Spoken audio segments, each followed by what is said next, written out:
Welcome to another edition of the Dental Today podcast. Thank you for stopping by. This is brought to you by Lab Media TV. My name is Hezekiah Morales, and here we go. Remember to follow us on social media at Lab Media TV.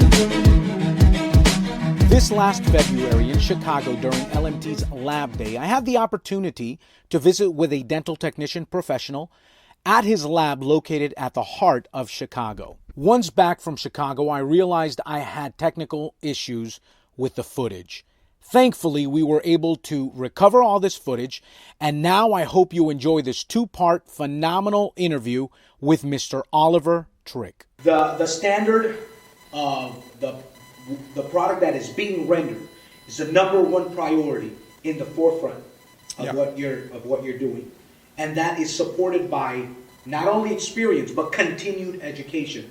So, how important are the shows like LabDay or like different kind of shows? How important do you think they are? But they're important if people know how to select the right lectures. You know, the problem is they are organized not by corporations. So it's just more like a sales pitch. It's very few technicians or dentists who are going to come and just educate patients. When I give a lecture, my audience is my priority. I want to share my knowledge, my passion, my techniques, my protocol. I'm not there. I'm being paid by companies in the States. And that's important to see the difference. You know, I'm being invited in Europe, but there are a group of professionals who are inviting me. In the United States, the problem is a company who's going to put together a lecture. So most speakers have to push the product. So that's, it's a waste of time sometimes to go to symposiums or events like the LabDay. I don't really go, to be honest with you. I selected the two lectures I wanted to see because there are some pure professionals who are really, really there, passionate about education and sharing their knowledge. So those guys are the guys to see. I'm not the only one. There are plenty, but less and less. That's a problem. So, and I completely understand where you're coming from. That's one of the reasons. That's one of the reasons for many conversations that we've had on certain topics. So my question would be the following: the people that are inspired by your work, yes, inspired by the philosophy behind your result, where could they see you here in the States? Because we know you go in my laboratory here. So we have courses here. Yes, actually, we mentioned Edwin, our friend, from Santo Domingo, but he came here. Yes. My first course, I believe he attended the first class I had last year. Yeah, we host up to 15 technicians here.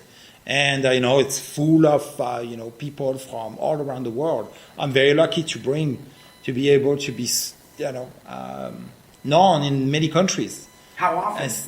We do 3 a year, 2 a year. This year I only have 1 or 2. But yeah, I'm busy with other trips all around the world or in other countries. But, lectures and classes here. I'm trying to do 2 a year. And we have 1 coming up in May and sold out. And it's already sold out. Of course it is. Wow. Yeah. And so you mentioned earlier that there is a tension with the times of your deliveries for the cases. I think most technicians, because we are not good at keeping up with our calendar. There is an extra case. We're afraid to maybe say no. But it's because it's time consuming. Beautiful teeth, it takes time. People don't realize it. And you're constantly traveling, teaching. So that's which is part of your passion as well. Of course. Which is part of your passion. And you're married. You have your studio and your teaching as well. How do you balance all this? How do you consolidate this in your life to stay as successful as you have all these years?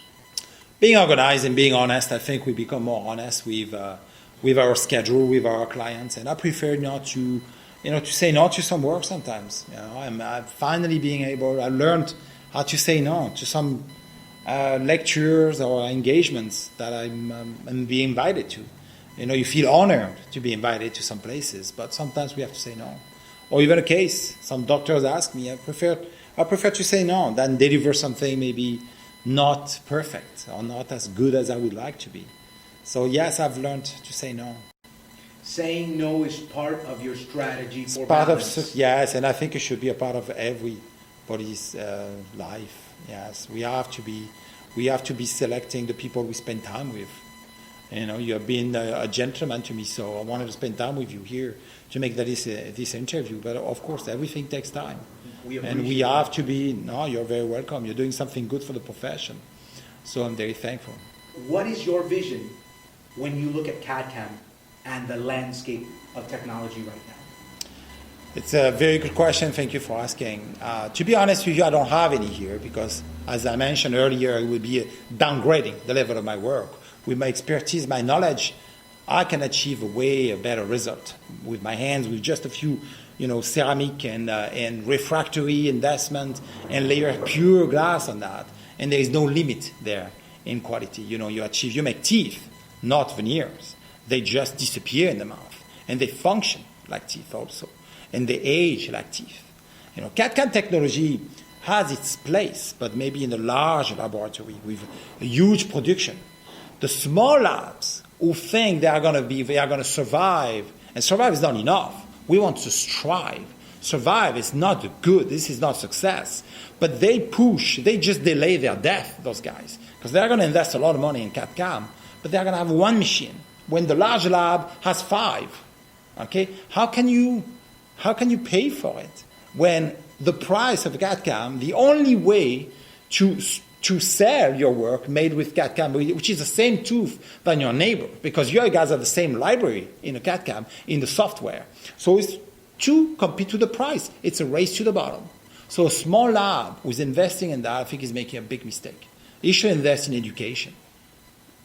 Wow. Not in those type of technology. But new technology is not all bad. Also, I just forgot to mention, CAD/CAM, you're going to be forced to work with zirconia. And zirconia is maybe good. The body loves it, but it's not good in the mouth. Explain that, please. Yes, why? Because it breaks, it's brittle. And you can't really bond ceramic on it. Okay, there is an interface. It's the worst bond ever.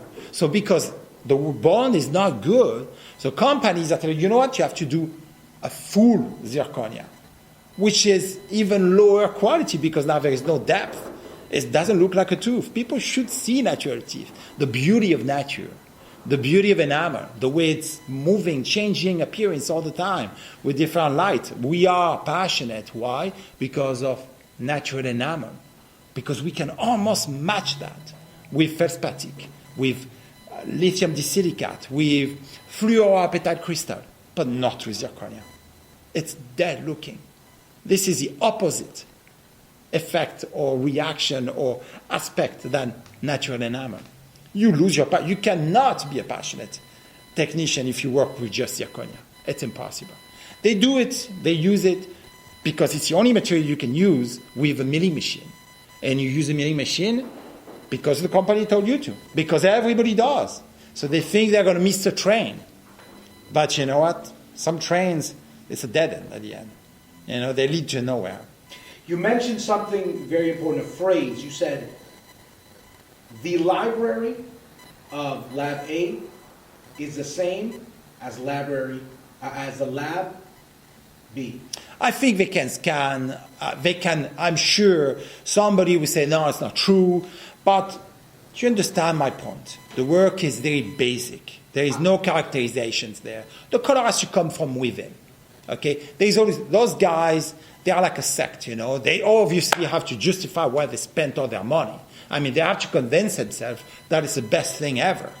But to be honest with you, the price of the machine is the price of my whole lab.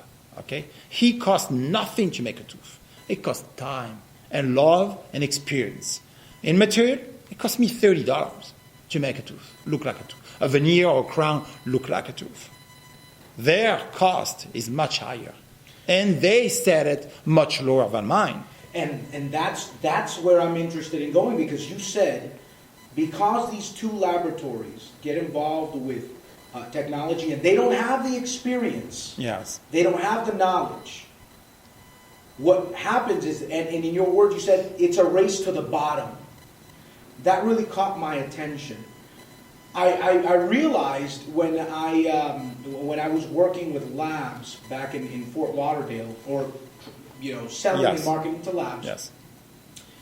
that so many labs that were 12 months, 2 years ago, they were there on Google.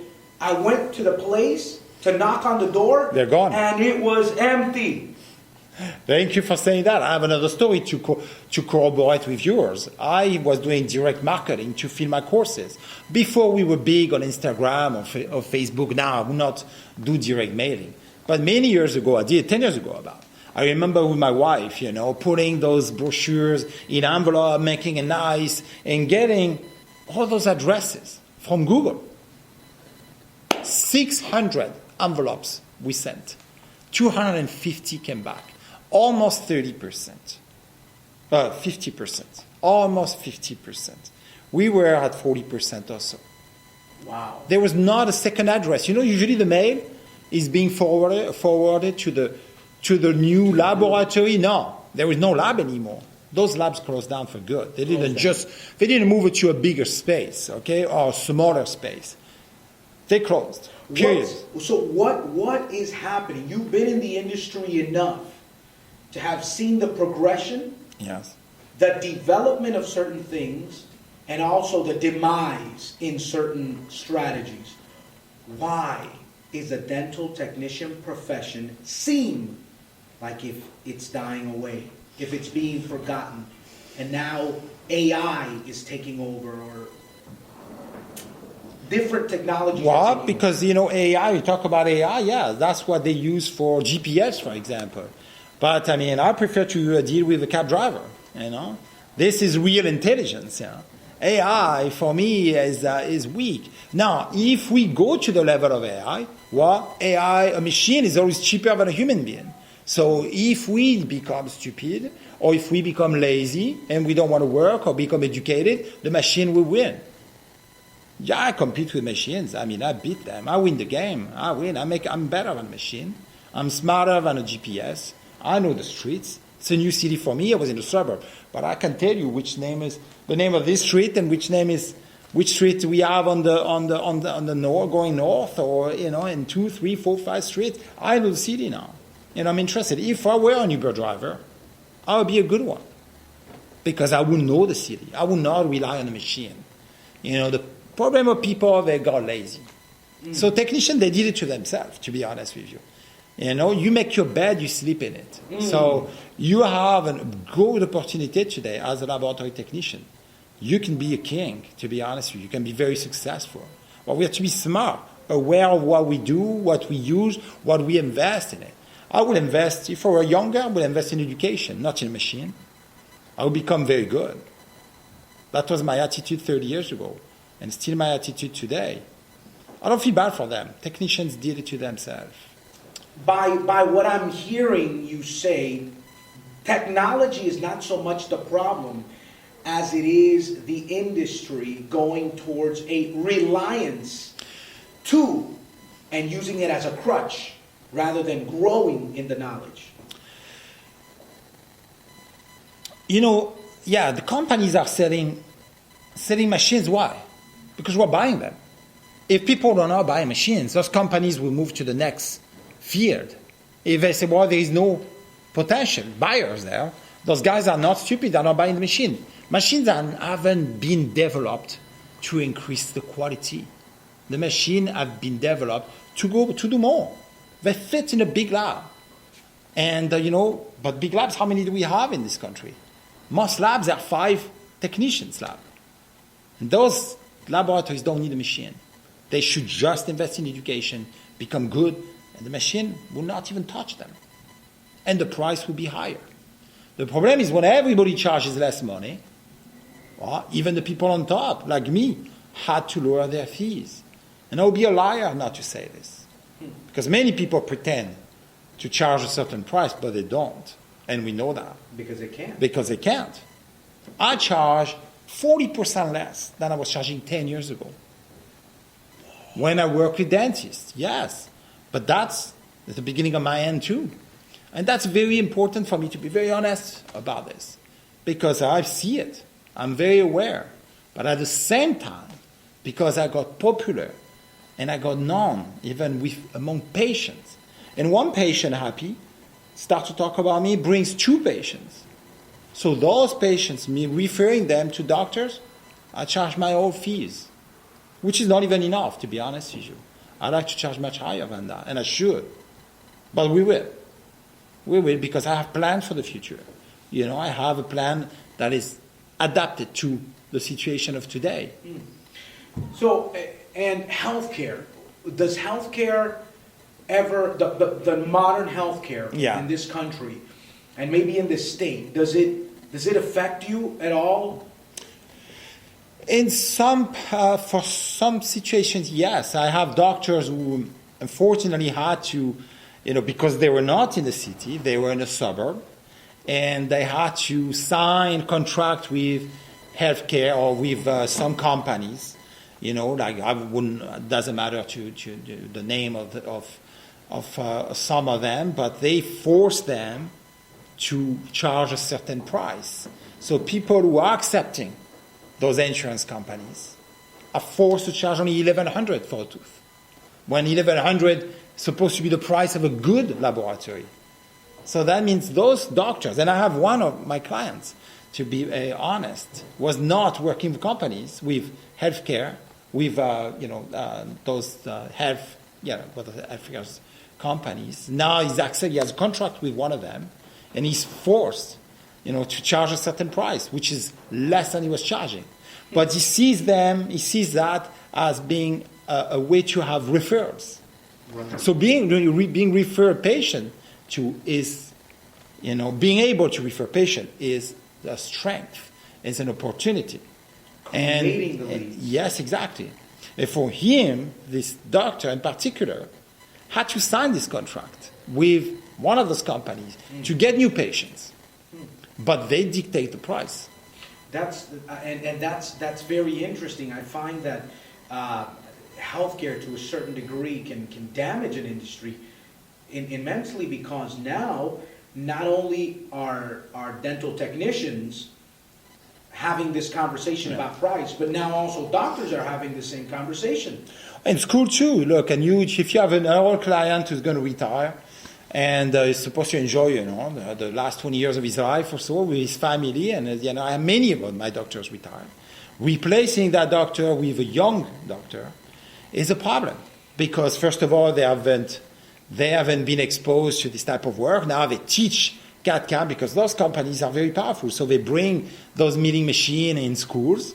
So those young doctors, you know, maybe they're not aware of what is possible, but that's okay. It's our job to educate them, to make them dream like my peers or older people made me dream when I was younger. So that's my job, to inspire them. And I think I do. You know, we have a lot of demand from young doctors. But they come out of school with huge debt. You know, the education is expensive. These people have $500,000-$600,000 of debt. So how can they afford my price? It's very difficult. So I feel bad for them. They're not bad people. You know, young dentists are not bad people. They're just in trouble. They have to reimburse that, the school, the price of education. So they are not allowed to do high quality. They are not able to work with me for that reason. So now we're talking So they see themselves buying a CAD/CAM machine to make money, to make the crowns themselves. So they can pay off their debt. They can pay the debt. And they say, well, I'll pay the debt, and then maybe later I'll do high quality. Maybe later I'll work with Olivier or with another great technician. Wow. So that's a big problem in the industry. You know, those corporations, those CAD/CAM people have destroyed the field, are destroying the field. Wow, what a perspective. Very interesting. You know, when we bring healthcare into the conversation, and there is a particular dynamic, but now you brought education as well, and that's huge, because it definitely makes sense. They step out of a classroom with a piece of paper that says that they can do something. Yes. Right? The problem is that piece of paper costs them way more money than they're going to make for the next couple years. They take the shortcuts. Yeah. To survive, to pay for it. To pay for everything. Yeah. And they're doctors now. You know, they spent a lot of days, a lot of years working very hard, and I admire that. I respect that. The commitment. But they also want to have a nice car and a nice apartment. So those people have debt. Right. They want a nice lifestyle. Now I'm working, open my practice. I want to make money. and I want to have a BMW or a nice apartment. They do, because banks lend them money. Now they are doctors, but they have to cut something, and they cut the laboratory very often. Which in the end affects the patient. Of course. Of course, my patients don't know better. They don't. But your patients do, though.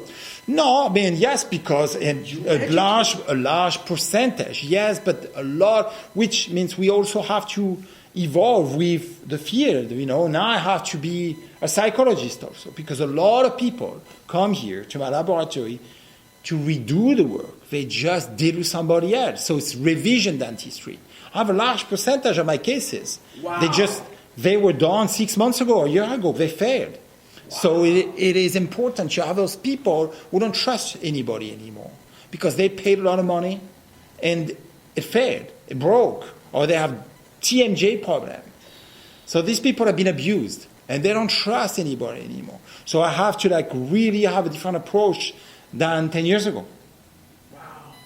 So now you're really, it's funny you said now I'm a psychologist, because now you have to convince them of the experience that you have, and that you understand what their need is. Yes, exactly. It's a different approach, different level of communication.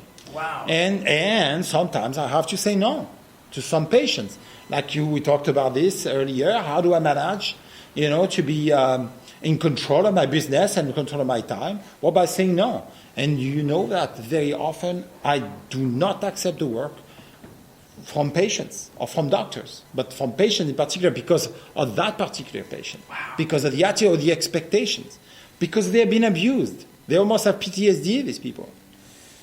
So, I have a couple of examples, but recently I had a lady who flew here from Miami, and I knew I was not the right person for her. And I don't know if there is one good person for her. I think the expectation is so high. The abuse was, a reality in her life, in her previous, restorations. People probably didn't do the right thing for her, but I'm not willing to do any attempt there. I said, no, I'm not the right technician for you. Wow. And that's definitely a reality that, and I wouldn't be surprised if that patient definitely went through healthcare. Maybe, probably. Yeah, because healthcare, I think, reimburse. I'm not sure. You don't have. I will have to check on that. But very often they reimburse. They dictate the price, but they also now dictate the type of restorations. Mm-hmm. If it's full zirconia, for example, they are going to reimburse 100%. But a full zirconia crown is not the right thing for the occlusion. Believe me, this would destroy the opposing arch, and yes, of course, it destroys the tooth. So, yeah. Very interesting conversation that's going on right now in dentistry, and I appreciate you being honest, not being a hypocrite. I'm not not trying to please a company, to get a sponsorship or anything like this. I mean, I want to do what is good for the profession. Yes, this is, my life. So why lying? And I really appreciate your candor. And for the dental technicians that have followed you for years, that have either seen you on Instagram, have seen you at LabDay, have seen you in another country, what would you say to motivate them in light of all the things that we have spoken about, which are not necessarily all of them great things, right? Yeah. But what would you say to them to motivate them to continue in this beautiful and wonderful profession? I think, I hope they understood that I believe that dentistry today is not just at its worst, it's also at its best. Because the way we practice today, with the right team and the right patient, it's at best, to be honest with you. I make teeth today. I don't make veneers or crowns because the material is so good. But also, new technology is not all bad. You have social media, for example. It's a window to the world. And I think the opportunities are enormous today. I see the future very bright. I'm convinced that we can do great things. I have a business plan, for this new laboratory here. and we're bringing people to work with us because we have a lot of demand. So the future is bright, to be honest with you. I'm very optimistic, but realistic. So I know with the experience I have, I know what to buy, what not to buy, what to use, and what not to use. So, and, the possibility, I believe in social media, but not, seeking 200 likes or 300 likes, but just sending a message, to the world. And, the possibilities are enormous with it. I think we become independent, and that's a goal for any business, to be independent and to strive. So, no, the future is bright, to be honest with you. But it starts with education. Not to feel the need of to have a notoriety before you have the knowledge. We are about substance. You have to get educated first, and then maybe you get famous, or you get, known in your hometown to start, and then maybe around the world. But you have to have something to put on the table, which is knowledge and savoir-faire, the way we say it in French, the know-how. And if you have that, honestly, the sky is the limit. Oliver, it's been a pleasure. Thank you so much for allowing us to come to Chicago and interview here. It's been such a phenomenal interview. I believe that every day that I have the opportunity to sit down with dental professionals, I always take so much away, and this has definitely been a great experience. I really thank you. The listeners from the Dental Today podcast appreciate your candor. We learned a lot. Thank you. And don't give up, we can do it. I believe it, and we look forward to hearing more things that you have in the future. I know that you have certain plans that you will be disclosing very soon. What is to finish off here, what is the next class that you're going to be having here this year in the next couple of weeks? We have, I think the next one, the first one I have in this laboratory will be Marat from Holland. Is, again, new technology, not all bad. For people afraid of doing a single centrals or single anterior teeth, he developed a software that is reading the color, and then it gives you the recipe, how to match this color with, the software. I think it gives you the ratio of different powders, different ceramics, and I've seen his work. It's fabulous, to be honest with you. So that's May 1st and 2nd. We're almost sold out. If people want to come, it's with pleasure. They have to contact us very quickly. I think we have 2 spots available, but I'm trying to, expose great technicians, great talents from Europe or from other places. So we have this young guy who's coming from Holland, May 1st and 2nd. Then it's my class, but this one is sold out. I have a veneer class, veneers and refractory, that's my specialty. Mm-hmm. And but that's okay, for technicians, they have to get educated to one day become a speaker, because this is wonderful, to share the knowledge and inspire younger people. So I really push for people to get educated, and I'm generous with my passion and my knowledge. So when they come here, it's very intense. Honestly, I'm pushing them, and I keep them until late. Yeah, exactly. We have a witness. Alvin has been here a few times, and I think when people come back, it's a good sign. Usually, my students come back 2-3 times because it's very intense. They know who they deal with, and they love it. It's like a boot camp. They love it. Yeah, exactly. It's very exactly. That's phenomenal. Tony Robbins almost, back then, John. But life is great, and they become friends. It's nice. I'm blessed to have friends all around the world, and now you are one of them. It's a pleasure. Once again, ladies and gentlemen, we've been here with Mr. Olivier Tric at his dental studio. This is the place in Chicago where the magic happens, here in Chicago. Once again, Oliver, thank you for being on the show with us. Thank you. And ladies and gentlemen, leave messages on his Instagram, Facebook, follow him. There are classes that are filling up for May. The next one he has is already filled up, so make sure that you're taking advantage of these moments for you to grow, for you to learn, and to be the best technician professional that you can be. Till next time.